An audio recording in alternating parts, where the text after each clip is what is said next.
भाई विरार में देखिए मानव कल्याण हेतु जगती शक्ति ज्योति फाउंडेशन महाशस्त्र चंडी महायज्ञ देवी भागवत कथा। आप लोगों के बीच थोड़ा मैं समय बिताऊंगा। तो सिगरेट फूकने वाले तंबाकू घोटने वाले बोलते हैं दूसरे को आप खिला देना ही दान हो गया। सिगरेट फूकवा दे दूसरे को दान हो गया। सामने वाले गले को ठंडक दे दी अपन के दान हो गया। गुटके पहुंच खाने वाले ले भाई तुम गले को ठंडक। अगर मांगना है ठीक तंबाकू खाना अगर भीख मांगना है तंबाकू वाले को रात में कोई सोया हुआ है उसको उठा के बोलते है क्या बस है क्या पूछे तो क्या है ये नहीं पूछता सामने वाला।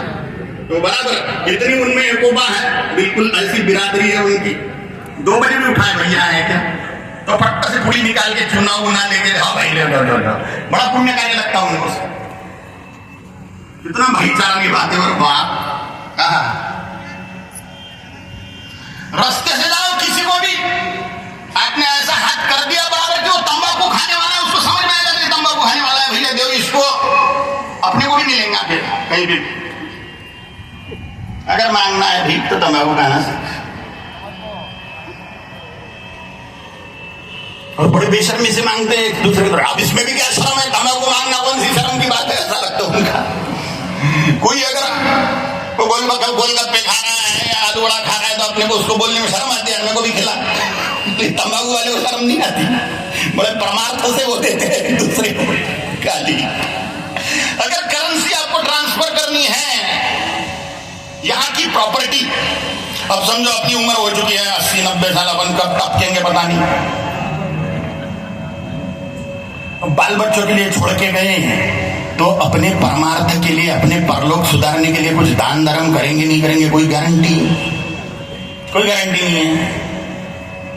श्राद्ध में इतना सा आटे का या वो उसके चावल का लड्डू तिल विल बना के डाल देंगे पिंडदान उससे क्या होने वाला है विशेष। 2-5 हजार रुपए गौशाला में दान कर देंगे उससे कौन सा विशेष पुण्य होने वाला है। उसका भी पुण्य है लेकिन कोई विशेष है क्या। करोड़ों रुपए की प्रॉपर्टी छोड़ दी अपन ने और ये छोले उस पर गुलछर्रे उड़ाएंगे। तो अपनी इच्छा है कि अपनी प्रॉपर्टी अपने साथ में आए और अपन सुखी रहे।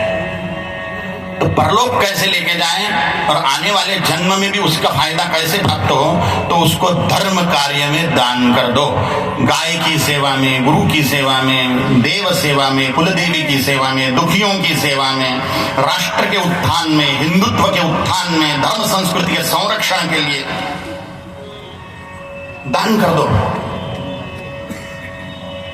तो बुआई होते गई करेंसी ट्रांसफर हो गई आपके पास से गायब लेकिन आपके पास में उसका बैलेंस शीट मौजूद है। आपके पास में उसका बैलेंस है रिकॉर्ड है कि आपने अकाउंट में जमा किया है।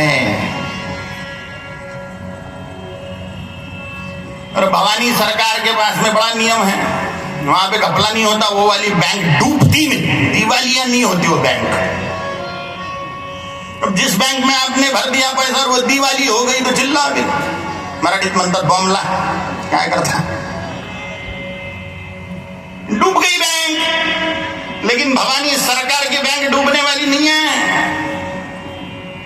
महालक्ष्मी की बैंक डूबती नहीं।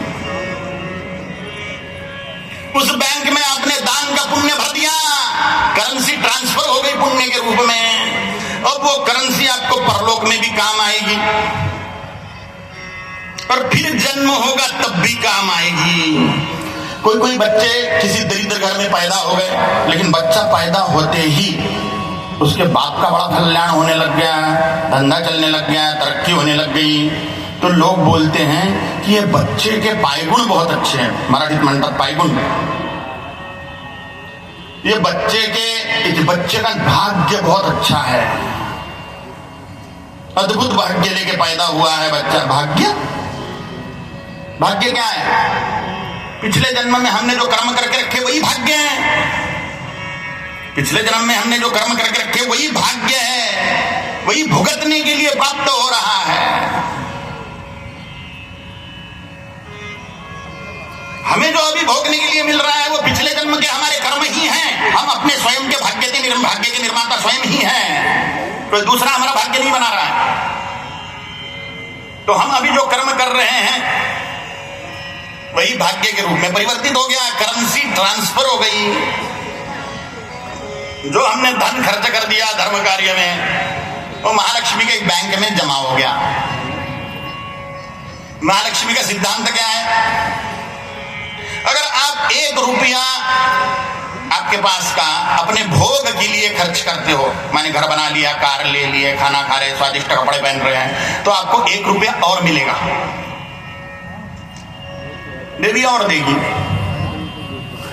अगर आपने 1 रुपया दान कर दिया तो आपको 100 रुपए मिलेंगे, क्योंकि जो हम बोते हैं वो 100 गुना निकलता है। और आपने अगर 1 रुपया कुकर्म में खर्चा कर दिया, कुकर्म में, बुरे कर्मों में, व्यसनों में खर्च कर दिया,